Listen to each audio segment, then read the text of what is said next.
My name is Thomas Renner. I'm 38 years old, and for most of my life, I believed I was just another cog in the machine of a proud and tightly knit family. But I was wrong. What I thought was loyalty, what I believed was tradition, was really manipulation, favoritism, and cold-blooded betrayal. And when they chose cake and candles over the final goodbye to the love of my life, something inside me snapped. This is my story. I grew up in a sprawling estate in Westchester County, New York. The Renner family wasn't just well off, we were legacy. My father, Leonard Renner, was the founder and CEO of Renner Mart, an upscale grocery empire that stretched from Boston to Miami. The stores were pristine, shelves organized like art displays, every product curated like a museum exhibit. Shopping there wasn't a chore, it was a status symbol. My mother, Evelyn, ran the charity wing of the company.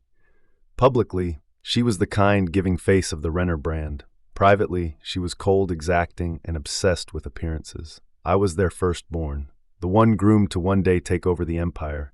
From the moment I could walk, I was expected to stand tall, speak precisely, and never ever show weakness. Then came my younger brother, Jeremy. 4 years younger, charismatic, the life of every room he entered.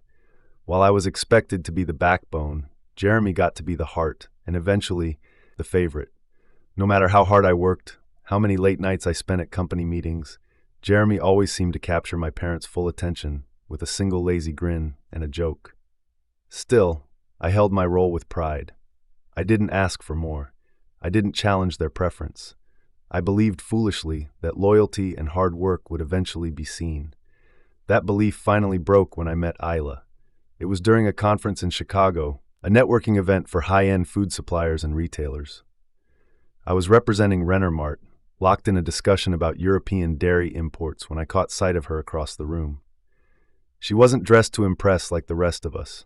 No tailored suits or flashy jewelry. Just a simple navy blue dress and a notebook clutched in her hands. She was the founder of a grassroots co-op that helped single mothers grow and sell organic produce.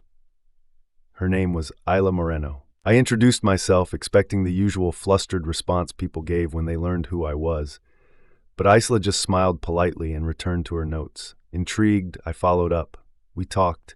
She challenged everything I believed. That food wasn't about margins and brand placement. It was about dignity, nourishment, and access.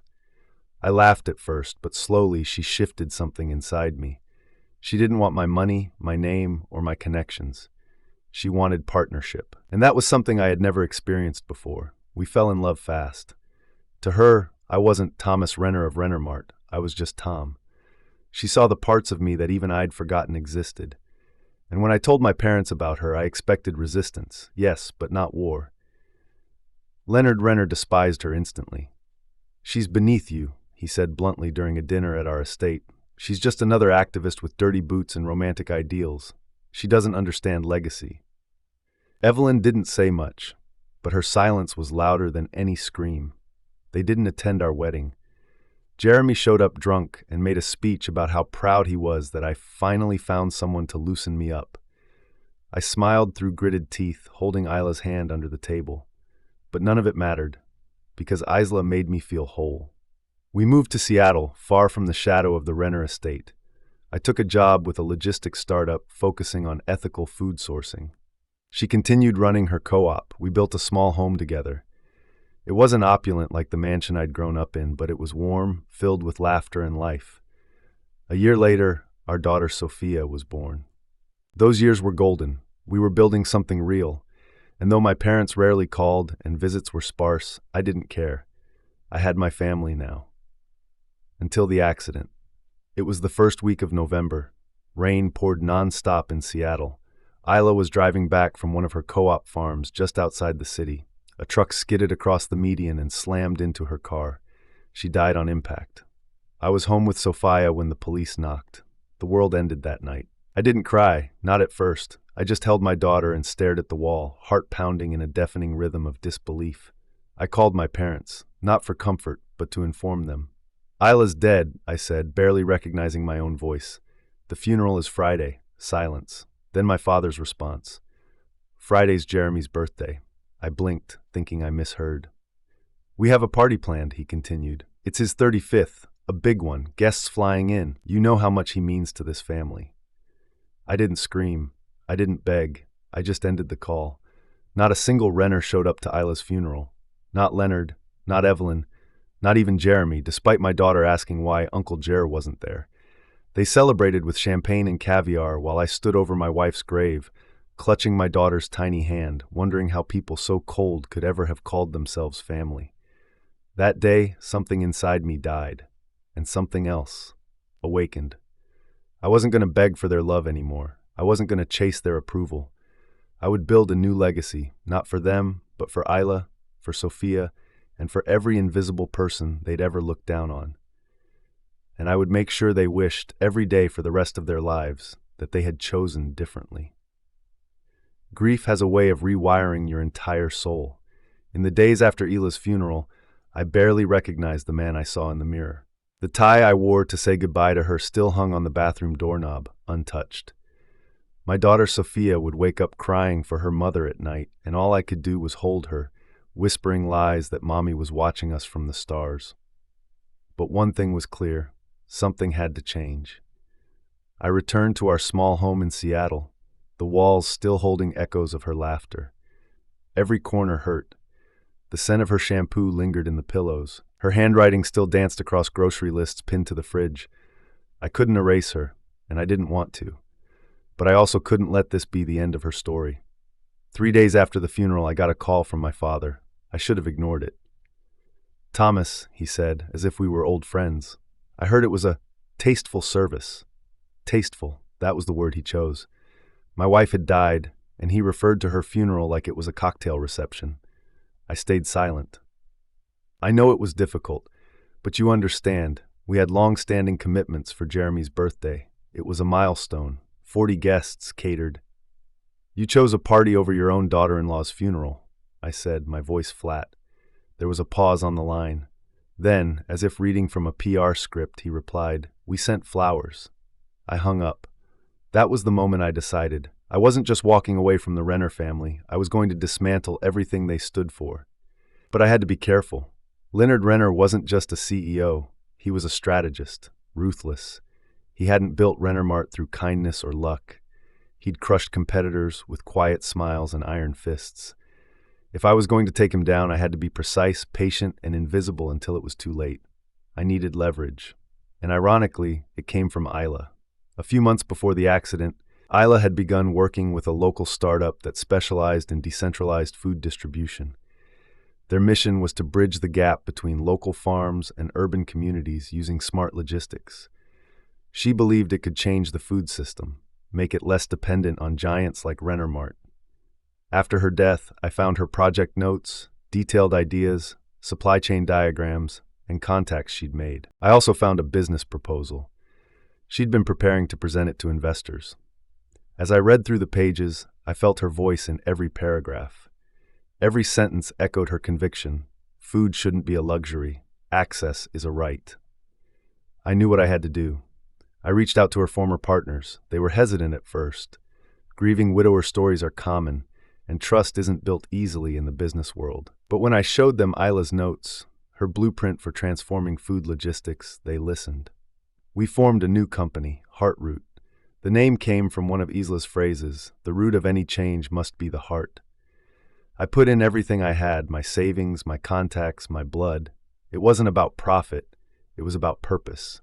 We weren't trying to replace Rennermart, we were going to make them obsolete. While we began quietly, testing routes in low-income neighborhoods and working with small farms, Rennermart was facing its own struggles. Inflation had hit luxury retailers hard. Customers were turning to budget options. Leonard's solution? Double down on exclusivity. Make Rennermart even more elite.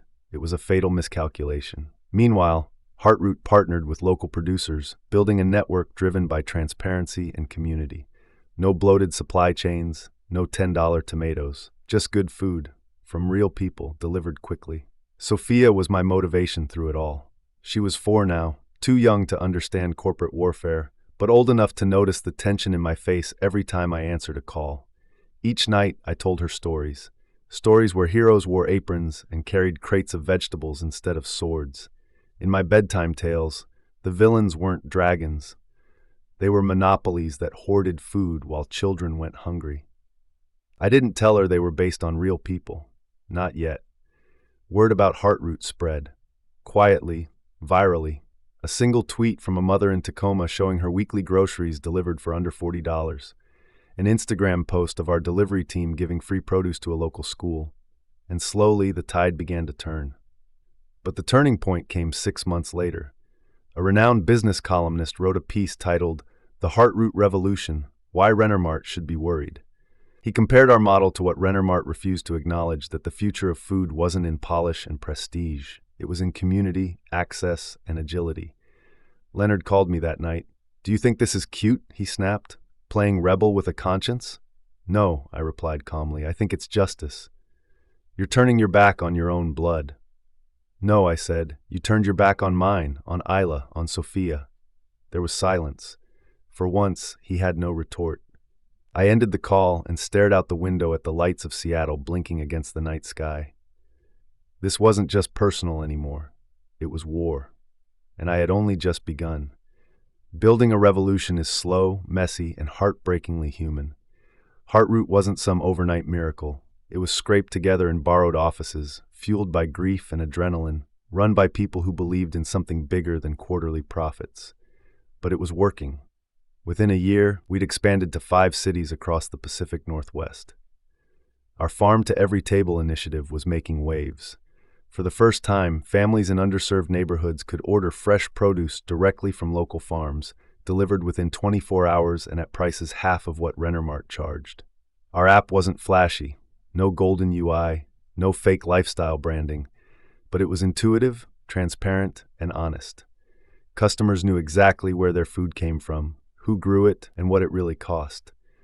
There were no illusions, only integrity, and the people responded. We didn't just gain customers, we gained advocates, teachers, nurses, parents, even small restaurants who couldn't afford Renner Mart's inflated local partnerships started sourcing from us. We built a movement, one shopping bag at a time. I poured myself into it. Every day began at 5 a.m. and ended sometime after midnight. Sophia, now 5, would sit beside me in the office after preschool, coloring while I reviewed supplier contracts. Sometimes she'd fall asleep on the couch next to the whiteboard. Sometimes I did too. The guilt of not being with her more often gnawed at me. But I had to believe I was building something that would matter, not just for us, but for the world she would grow up in. Meanwhile, the Renner family remained a hurricane spinning somewhere in the distance. I heard things, mostly from old contacts who were still loyal to me, quietly passing along gossip from within the ivory tower. Renner Mart's luxury line was flopping. Their expansion into boutique wine clubs and artisanal pet food had bombed spectacularly. Customers were turning away. Some media outlets were even calling the brand tone deaf. Still, they had money, influence, lawyers, and I knew it was only a matter of time before they took notice of Heartroot. That moment came the day our billboard went up in Times Square. We didn't pay for it. A nonprofit aligned with our mission, one we had supported anonymously with food deliveries, donated the space after receiving an unexpected inheritance from a former schoolteacher. The ad was simple. "Food is not a luxury. Join the movement, Heartroot." It went viral in less than 6 hours. By morning, my phone was ringing nonstop. Requests for interviews, investment offers, threats, and then the inevitable. A cease and desist letter, hand-delivered to our office, embossed with the Renner Mart seal. The accusation? Defamation through implication. That our messaging was intentionally crafted to undermine Renner Mart's brand image and falsely position us as morally superior. It was laughable and terrifying. Their legal team was legendary. My father didn't sue people to win. He sued to exhaust, to bankrupt, to intimidate. He once buried a regional grocery chain in litigation for 2 years over a dispute involving shelf lighting. But I was ready. We'd been careful. Our legal counsel, a sharp-witted woman named Priya, who once worked for a firm that represented Fortune 500s, had anticipated this. She tore the letter apart line by line, documenting every instance of vague language and implied threat. "They're trying to scare you," she told me over coffee in our break room. "But they've got nothing. Your message isn't defamatory, it's aspirational, and that's protected." Still, I knew the attack wasn't about the law. It was psychological. It was my father's voice, echoing through paper. I see you. I will crush you. I went home that night, tucked Sophia into bed, and watched her sleep with the kind of exhaustion that doesn't just come from work. It comes from carrying the weight of purpose and pain. I sat alone in the kitchen, nursing a glass of water, staring at Hila's photo on the fridge. Her face still radiated warmth, still told me, "You're not finished." That's when I made the second hardest decision of my life. The first was choosing to let go of the Renner name. The second was choosing to speak out. The next morning, I wrote a piece on Medium titled, "Why My Parents Didn't Attend My Wife's Funeral." It was raw, honest, measured. I didn't name names. I didn't drag anyone through the mud. I simply told my story. About Isla. About the call I received. About the silence. About the party. And about what it meant to lose everything because someone believed legacy mattered more than love. Within 24 hours, it had over 3 million views. The comments were overwhelming. People from all walks of life shared their own stories of being overlooked, dismissed, disowned. They called it the funeral divide. They told me I had voiced something they'd felt but never spoken aloud. And suddenly, Heartroot wasn't just a company anymore. It was a symbol. That week, we had the biggest spike in new users since our launch. And at the same time, Rennermart faced a PR storm unlike anything they'd seen. News outlets asked for comment. My father refused. Evelyn issued a 2-line statement about respecting privacy in personal matters. Jeremy posted a meme about family drama that got ratioed into oblivion. I didn't gloat, because this wasn't about revenge. Not yet. This was about awakening, and I was only just starting to realize what I had the power to do next. Revolutions don't explode, they unravel. Piece by piece, day by day, the fabric of control starts to fray. That's what I witnessed happening to the Renner Empire in the months after the story went viral. They didn't fall. Not yet. But the cracks were visible. Investor confidence wavered. Journalists started digging into their charitable front, the Evelyn Renner Foundation, and exposed that less than 4% of donations actually reached the communities it claimed to serve. Stock dipped. Influencers and young shoppers began to abandon Rennermart in droves, favoring companies with real community impact, companies like Heartroot. And my father? He did what all aging kings do when the peasants stir. He dug in deeper. Rennermart launched a competing initiative, Harvest Elite, a laughable attempt to mimic Heartroot's model with a premium twist. Farm-to-door deliveries, but only for zip codes with a median household income above $150,000. Their marketing? Glossy, soulless, and tone-deaf. Real food for real families, the billboard read, featuring a woman in designer athleisure clutching a sprig of rosemary like it was Chanel No. 5. It was a joke. And yet, I didn't laugh, because I knew what would come next. Desperation. I kept my head down and our mission focused. We expanded Heartroot's local sourcing to the Southwest, piloting in Phoenix and Albuquerque. Our team tripled in size. We hired ex-Rennermart employees, people laid off after the restructuring, people who'd quietly reached out to say they believed in what we were doing. They were some of the hardest working, most loyal hires we'd ever made. But not everything was forward motion. One evening, Sophia came home from school in tears. She clutched a crumpled drawing in her tiny hands, a stick figure family labeled Mommy, Daddy, me, and Grandma and Grandpa. I recognized the grandparents, my parents. I showed it to my teacher, she whispered. But I don't know where Grandma and Grandpa are. Do they not like me? I knelt beside her, my throat tightening. I had spent so much energy protecting her from the war I was waging.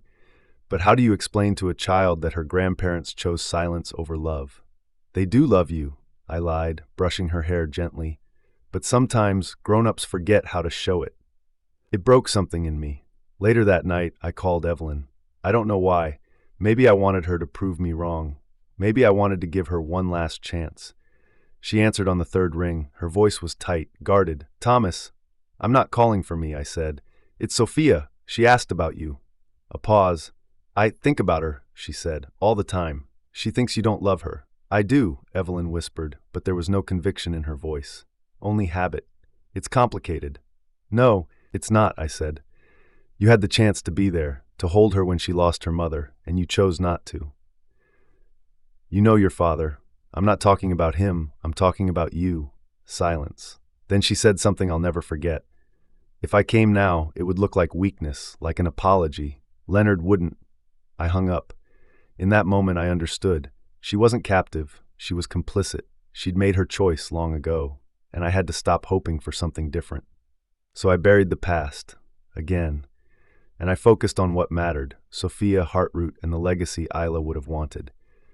A few weeks later, I received an invitation. It arrived in a black envelope embossed with gold lettering. You are cordially invited to celebrate Leonard Renner's 65th birthday and retirement as CEO of Renner Mart. Join us for an evening of celebration, legacy, and family. Family. The words seared like acid. I tossed the envelope aside, but curiosity got the better of me. I called a former colleague from my Renner Mart days, someone who still fed me quiet intel. Is he really stepping down? I asked. There was a pause, then a chuckle. Not exactly, it's a facade. He's naming Jeremy as CEO. I closed my eyes. Of course, Leonard had never once considered me again, not even as a shadow. Jeremy, the golden child, the man who had posted memes during my grief, would now sit in the throne. Unprepared, unqualified, but with the right last name and the right smile. I thanked my source and hung up. Then I made a decision. I would go to the party, not as a guest, not as a son, but as the consequence of every choice they had made.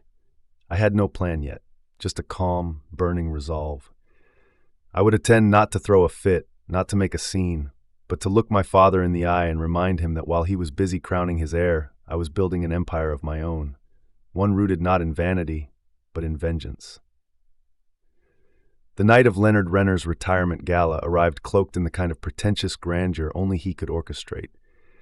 The invitation had promised an unforgettable evening celebrating family legacy. The venue? The Grand Marquette Hotel, Manhattan. 12 chandeliers, 3 floors of marble, and enough champagne to fill a reservoir. I wore a plain black suit, no tie, no smile. I didn't RSVP. I simply walked in. Security didn't blink. My face was still known in these circles, even if my name had been unofficially scrubbed from the Renner Mart lineage.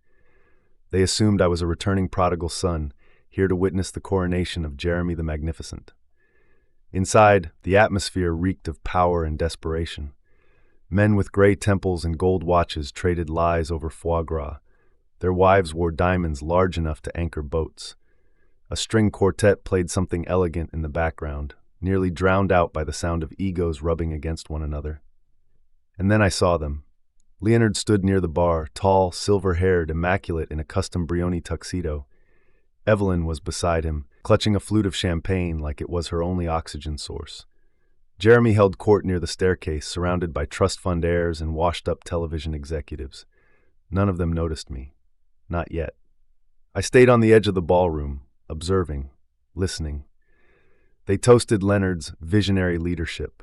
They praised Jeremy's fresh outlook and youthful vigor. Not one person mentioned Heartroot, not out loud, but I saw the flickers of recognition in a few eyes. A hedge fund partner locked eyes with me, widened his gaze slightly, then looked away like I was a ghost who didn't belong in the room.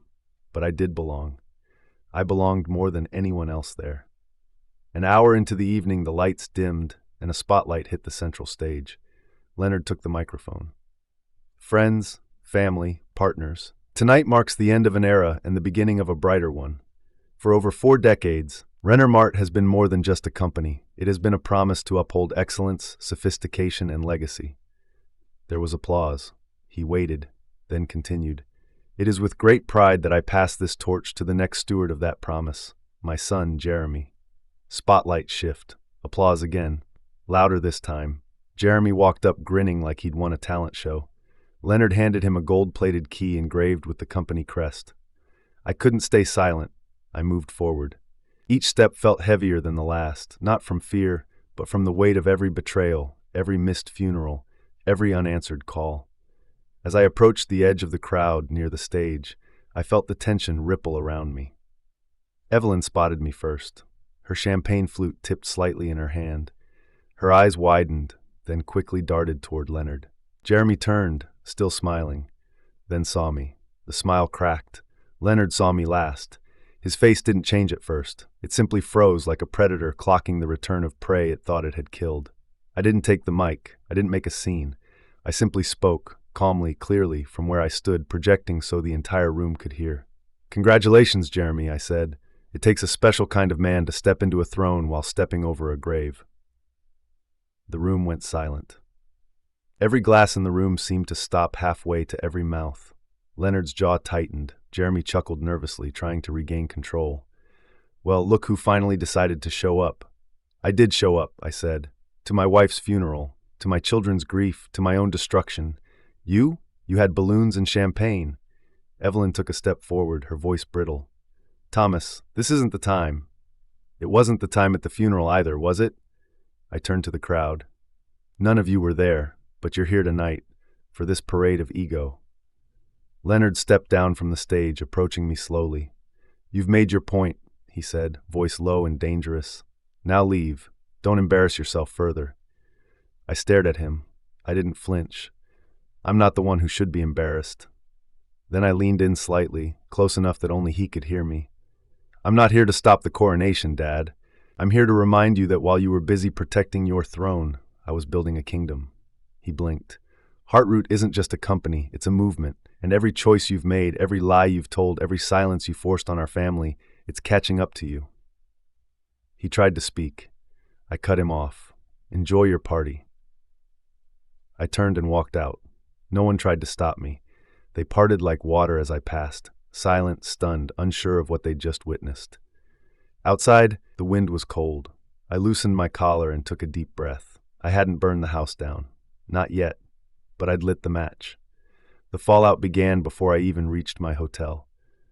That night, the whispers spread like wildfire.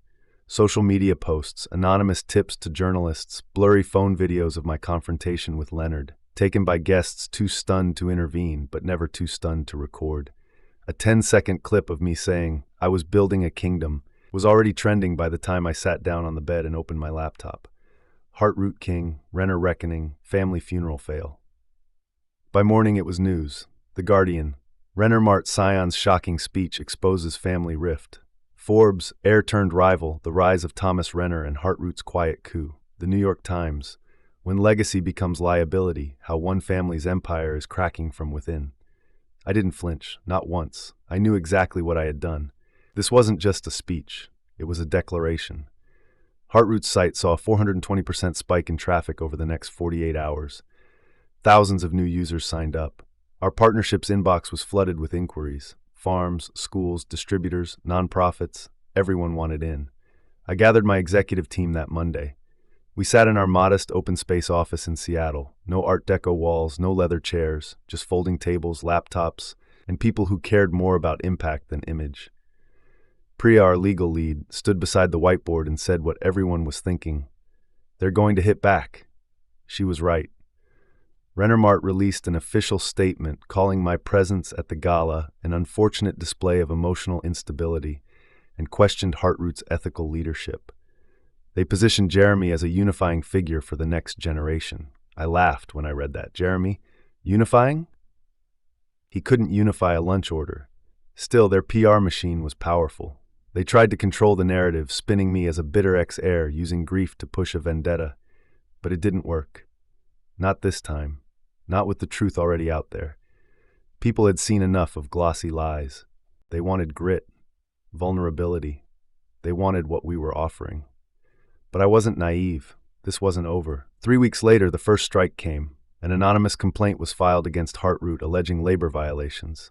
Then another. Then a wave of fake reviews accusing us of spoiled food, missed deliveries, poor hygiene. Most of them were easy to disprove. But the volume alone was damaging. Priya traced the IP addresses behind the review spam to a marketing firm in Stamford, Connecticut, less than 10 minutes from Renner Mart's headquarters. She didn't even need to say it. I already knew. I stared at the data, then looked up. Let them come, I said. But we wouldn't play defense. We'd expand, faster, louder, smarter. Heartroot launched the Every Table Matters campaign that week. Real families, real kitchens, no models, no scripts, just single parents, elders, college students, immigrants, all talking about what access to affordable fresh food meant to them. It worked. The ads went viral, and suddenly we weren't just a brand, we were a cause. Then came the invitation, not to another party, to a debate. CNBC invited me and Jeremy for a televised discussion on the future of food distribution in America. They framed it as an opportunity to show two competing visions, one traditional, one disruptive. I didn't hesitate. I accepted. Jeremy did too. When the night of the debate arrived, I dressed simply. Navy suit, no tie, clean, unpretentious. Jeremy arrived in a tailored three-piece with slicked back hair and a grin so fake it could have come from a mannequin. The moderator opened with pleasantries. Then the first question came. What do you think is the biggest challenge facing American families in terms of food access? Jeremy leaned into the mic. Quality. Families want assurance. Renner Mart ensures premium standards. I waited, then said, no, it's not quality, it's access, it's affordability, it's dignity. The biggest challenge is that too many people have to choose between rent and dinner. Silence, then applause from the live audience, even though they were instructed not to react. Jeremy stiffened. His eyes darted sideways. The rest of the debate was more of the same. He spoke in numbers, brand metrics, and phrases like strategic scaling. I spoke in stories, names, faces, meals. By the end, the poll ticker showed 74% of viewers aligned more with Heartroot's vision. The next morning, Renner Mart stock dropped 4%. Jeremy issued a statement about being misrepresented. Leonard didn't speak, but I could feel his fury all the way across the country. Good, let it burn, because I was just getting started. The next phase came not with fireworks, but with silence. A carefully calculated, chilling silence from Leonard Renner. No press attacks, no lawsuits, no retaliation. At first, it made me uneasy because I knew what it meant. He wasn't retreating, he was planning. And sure enough, 6 weeks later, the storm arrived. It began with a phone call from Priya at 6:37 a.m. Tom, she said, her voice sharp and tight, they're coming after our suppliers. My stomach turned. Renner Mart had launched a strategic initiative, Premium Local, a carbon copy of our farm partnership model. But they weren't just replicating our system. They were hijacking it. With ruthless efficiency, they began offering our small farm partners inflated contracts, double or triple their previous rates, on one condition: terminate all ties with Heartroot. It was classic Leonard, not competing, consuming. A dozen farms dropped out within 3 days. 2 regional distribution centers followed. Some of them called me personally, apologizing with cracked voices. Tom, I'm so sorry. We believe in what you're doing, but we can't say no to what they're offering. I've got payroll, I've got kids in college. I didn't blame them, that was the worst part. I understood. But that didn't mean I would surrender. We held emergency meetings around the clock. Priya led negotiations with remaining partners, trying to solidify long-term contracts. Our operations lead, Daniel, restructured supply flow to prioritize more resilient nodes. But I knew that to win this war, I couldn't just patch leaks. I had to expose the flood. And so I went public again.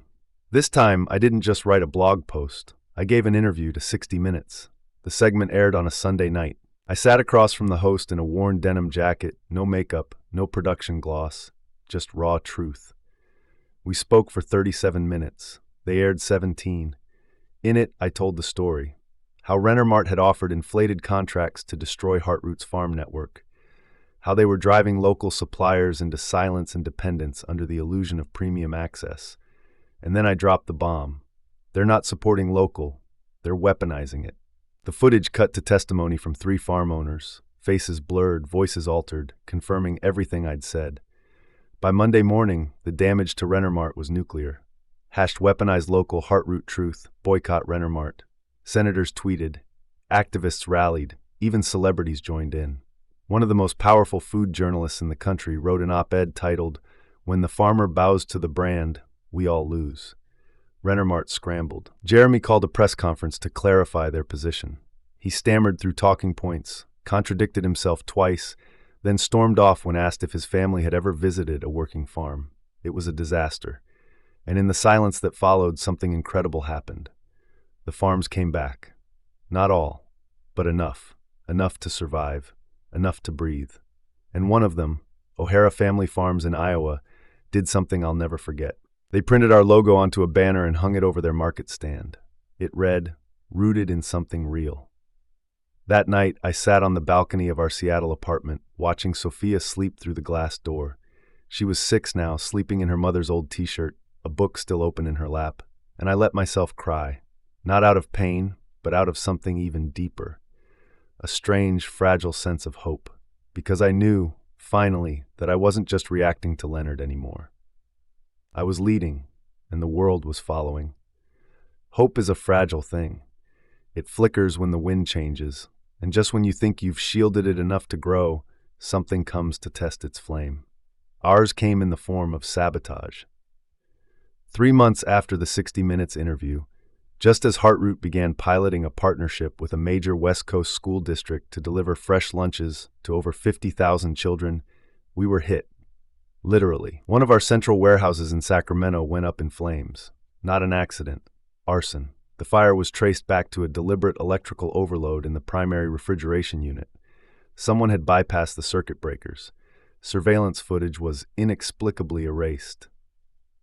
The fire marshal couldn't confirm foul play on record, but off the record, he told Priya, this was no mechanical failure. The loss was staggering.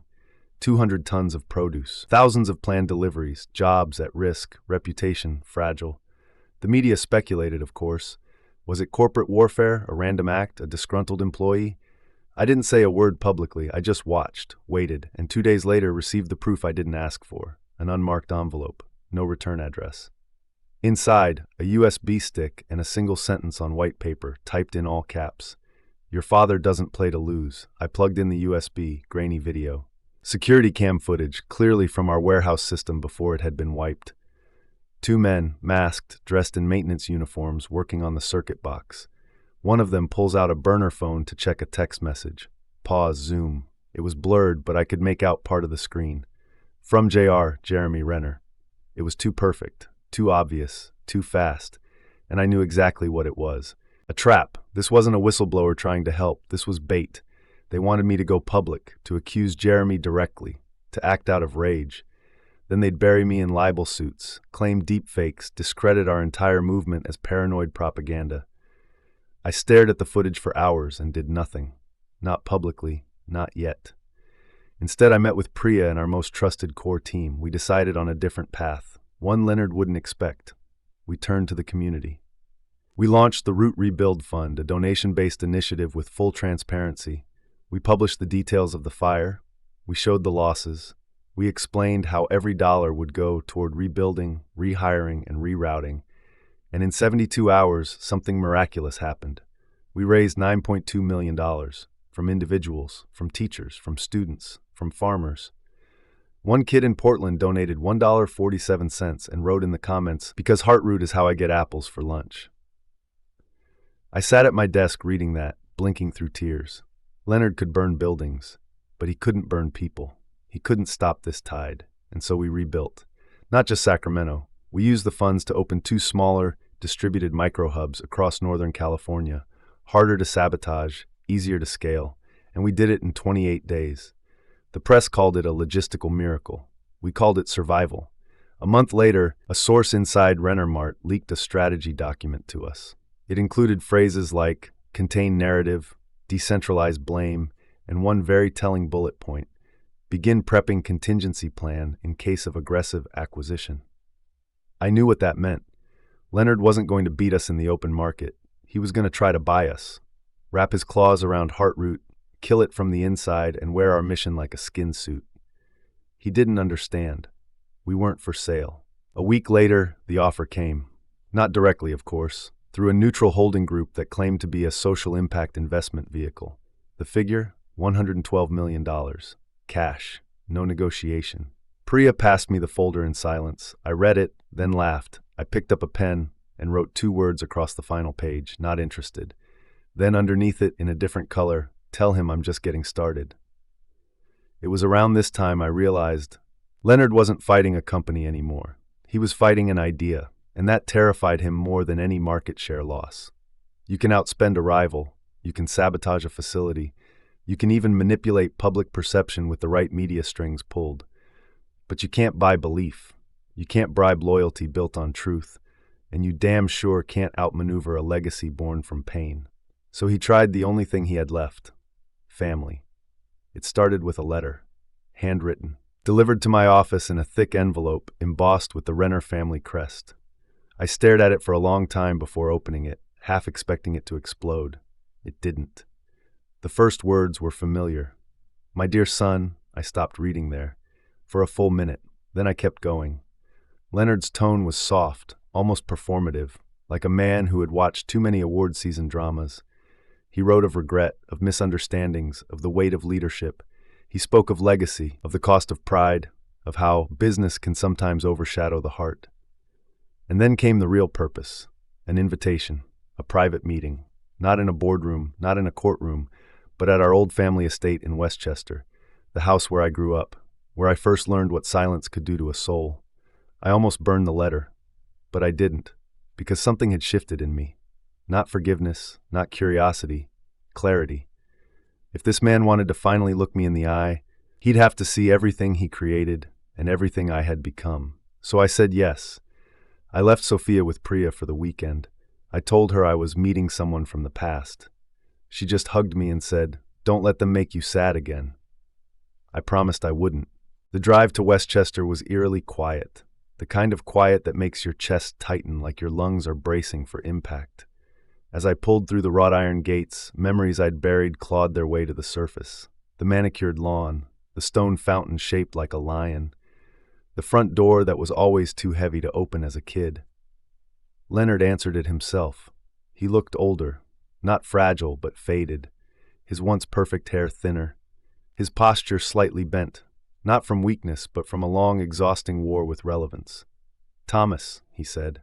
I stepped inside. The house was exactly the same. Not a single painting changed, not a single rug moved, like time had frozen, stubborn, immovable, and sterile. He led me into the study. We sat across from each other, separated by a desk older than both of us. "I'm glad you came," he said. I didn't answer. "I've been thinking about legacy," he continued, "about what I'll leave behind. I realize now it won't be Jeremy, it won't be Rennermart, it should have been you." I leaned forward. "You don't get to rewrite this now." He nodded slowly. I know what I did, I know what I said, and I know what I didn't say when it mattered most." A long silence stretched between us. Then he said the words I never thought I'd hear. "I was wrong. About Isla. About you. About what mattered." For a brief second, I saw something almost human flicker in his eyes. Then it was gone, replaced by strategy. "I want you to come back," he said. "Not to Rennermart, to the family, to help shape what we do next. I've seen what you've built. I can't deny it. I don't want to fight anymore." I exhaled, slow and controlled. "This isn't about family," I said. "You're bleeding influence, and you think patching things with your tragic son will make you look human again." He said nothing, so I kept going. "You didn't just miss a funeral. You missed a lifetime, and you did it for reputation, for power. And now, when both are slipping through your fingers, you want me back? You want absolution?" Leonard closed his eyes for a long moment. "I want peace," he whispered. I stood up. "There's no peace for people who bury the living and worship the dead." I walked out. He didn't follow. Back at the car, I looked up at the house, this tomb of a dynasty, and felt lighter than I had in years. I had buried him too, in a way. Not out of vengeance, out of mercy. He was no longer the voice in my head, the shadow behind my steps. He was just a man, and I was free. Freedom didn't come with fireworks. It came with silence. And in that silence, I finally heard my own voice again. Not the echo of my father's judgment, not the weight of legacy, not the voice that whispered you'll never be enough. Just me. I drove back to Seattle in a daze of clarity, with the autumn leaves falling around me like soft reminders that death and change often wear the same color. As I pulled into our building, I saw Sophia waiting by the window, holding her sketchbook. She ran to the door the moment I opened it. "Did you find the person from the past?" she asked, eyes wide. "I did," I said, kneeling to her level. And I left them there. That night, as I watched her sleep, it hit me, not just what I'd escaped, but what I was building, what we were building. Heartroot had outgrown me. It was a movement now, a network of thousands of families, farmers, students, workers, people who weren't just customers. They were stakeholders in something real, something honest. But with our growth came new responsibility.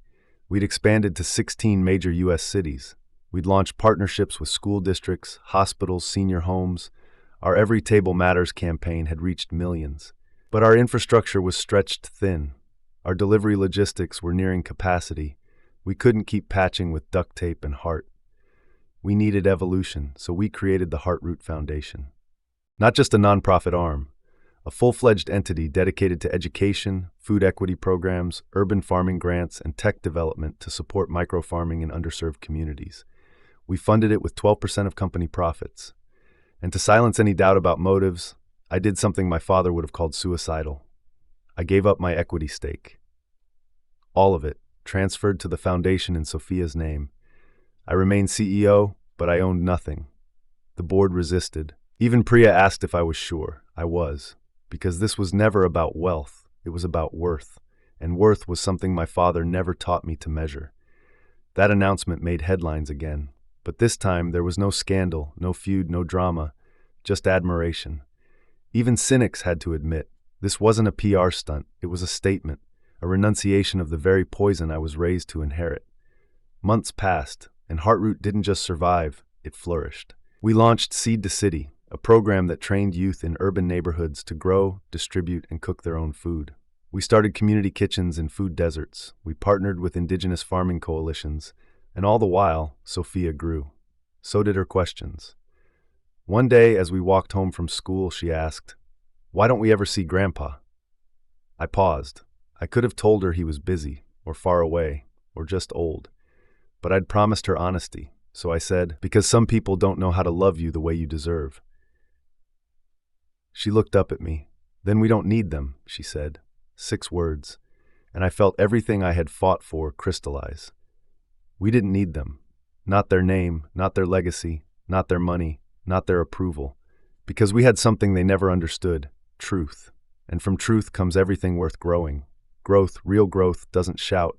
It roots itself quietly, digs deep into the earth, and one day you look up and realize something powerful has taken shape. Something that no storm can easily uproot. That was Heartroot. By the end of the following year, we were operating in 32 states. Our logistics model was being studied in universities. Food access advocates around the world were contacting us to replicate our decentralized system in Brazil, India, Ghana. Heartroot wasn't just a company. It was becoming a blueprint for justice through nourishment. And still, I kept my head down, because I knew something the world didn't. Leonard Renner wasn't finished. Oh, Renner Mart had withered, yes. Their stock was delisted after quarterly losses became too severe to hide. Their premium expansion stores had shuttered. Their social media was dormant, frozen in a perfect grid of images no one believed anymore. But Leonard, he was still out there, and he hadn't forgotten. It was Jeremy who finally reached out. Late one evening, I received a message request on my encrypted company line. "Can we talk, Jeremy Renner?" I stared at it, ignored it. 2 days later, another came. "You were right, about all of it." Curiosity, or perhaps mercy, made me reply. We met in a coffee shop in Denver, neutral ground, no press, no entourage, just 2 men with the same blood and nothing else in common anymore. He looked older, his tan was gone, his charm muted, his voice, when he finally spoke, cracked. "I lost it," he said. "All of it." I said nothing. "Dad, he's gone." I blinked. "Gone as in?" "Alzheimer's," he said, eyes hollow. "Early onset, fast. He doesn't remember who I am most days. He thinks I'm him. Sits in the library talking to ghosts." I swallowed, hard. He always thought he'd go out on top. Instead, he's a prisoner in the very house he built. Jeremy reached into his coat, pulled out a small leather notebook. "He wrote this, years ago, said to give it to you if everything fell apart. Said you'd understand." I took it, didn't open it. "Why are you really here?" I asked. Jeremy smiled weakly. "Because the board is voting to dissolve Renner Mart, and we want Heartroot to buy what's left." I almost laughed. "You think I want that corpse?" "No," he said. "I think you want to bury it properly." He stood, nodded once, and walked away. I sat there alone, notebook in hand, heart pounding. That night I opened it. It wasn't long, just a few pages, mostly observations, regrets scribbled in a language of a man raised to believe that vulnerability was weakness. But one sentence hit like a fist. "I built shelves, and you built tables, and you were right. People don't want to admire food. They want to share it." For a moment I hated him again, and then I didn't. He was fading, not in headlines but in memory, a king lost in his own ruined castle. I spoke with the Heartroot board the next week. We didn't buy Renner Mart.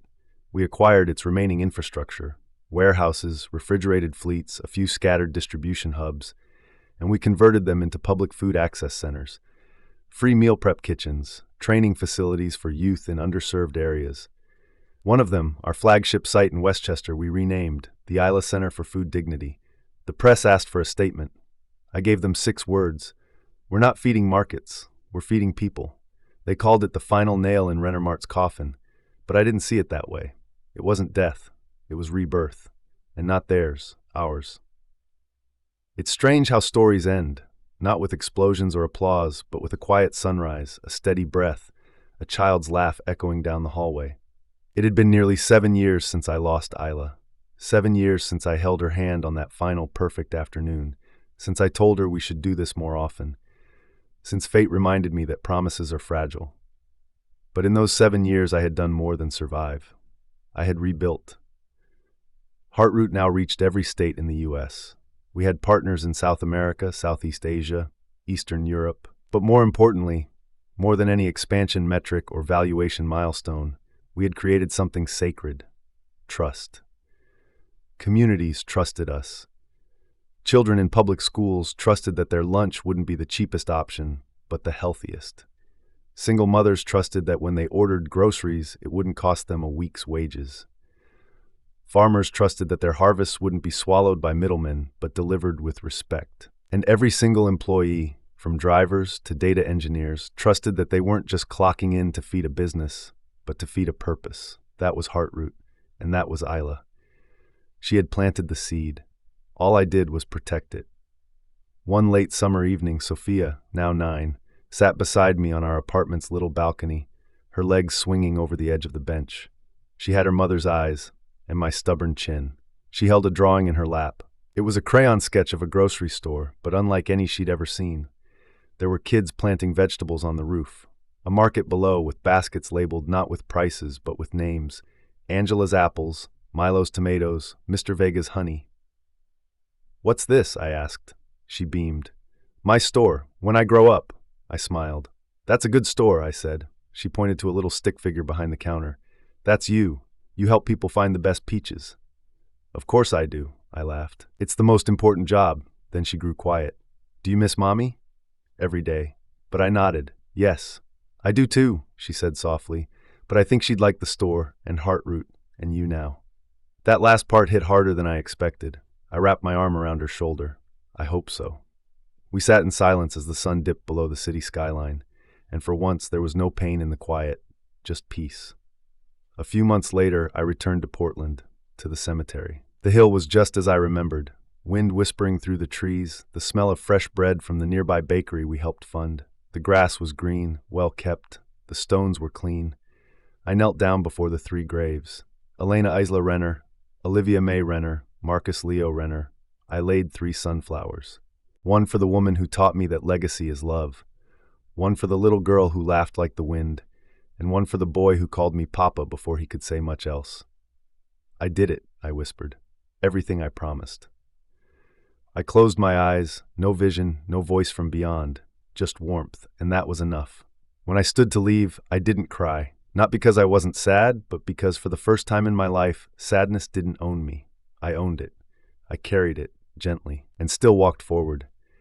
That's how this story ends, not with revenge, not even with justice, but with roots that grew through grief and bore fruit no dynasty ever could. The end.